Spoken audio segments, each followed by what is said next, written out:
सुरुवातीला बातमी आहे नाशिकमधून। नाशिकच्या आनंदवल्ली नवशा गणपती रोड परिसरातला रस्ता तब्बल 10 फूट खाली खचलेला आहे। खडी वाहतूक करणारा डंपर थेट या खड्ड्यात गेलेला आहे। डंपर अडकण्याच्या घटनेनंतर अखेर रस्त्याच्या डागडुजीला सुरुवात झाली आहे। डंपर बाहेर काढल्यानंतर पालिकेकडून खड्डा बुजवण्याचं काम हाती घेण्यात आलेलं आहे। या घटनेची गंभीर दखल घेत महापौरांनी संबंधित अधिकाऱ्यांची तातडीची बैठकही बोलावली आहे। संबंधित ठेकेदारावरती कारवाई करणार उपमहापौरांनी हे आश्वासन दिलेलं आहे।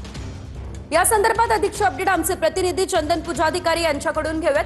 चंदन, आपण पाहतोय वारंवार नाशिकच्या खड्ड्यांसंदर्भात आश्वासनं दिली जात आहे, मात्र ठोस उपाययोजना काही होताना दिसत नाहीये। अनेक ठिकाणी अशीच परिस्थिती उद्भवताना दिसतेय। काय अपडेट या संदर्भात?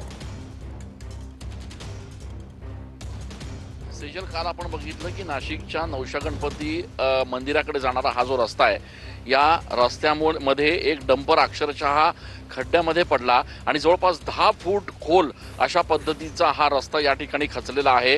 अर्थातच काल दिवसभरात हा डंपर बाहेर काढण्यात आलाय आणि आता या पूर्ण रस्त्याची पुन्हा एकदा डागडुजी करायला सुरुवात झालेली आहे। मात्र मी आपल्या माध्यमातून दाखवू इच्छितो की या ठिकाणी खाली हे जे 2 ड्रेनेजचे चेंबर आहेत, त्या चेंबरमधनं पाणी लिकेज होत होतं आणि त्या पाण्यामुळे खरं तर खालचा जो सगळा मातीचा ढिगारा आहे तो वाहून गेल्याचं सांगितलं जात आहे आणि त्यामुळे हा रस्ता खचला। मात्र या रस्त्याच्या बांधकामादरम्यान काय दर्जाचा हा रस्ता बांधण्यात आला ते आपल्याला या ठिकाणी स्पष्टपणे बघायला मिळत आहे।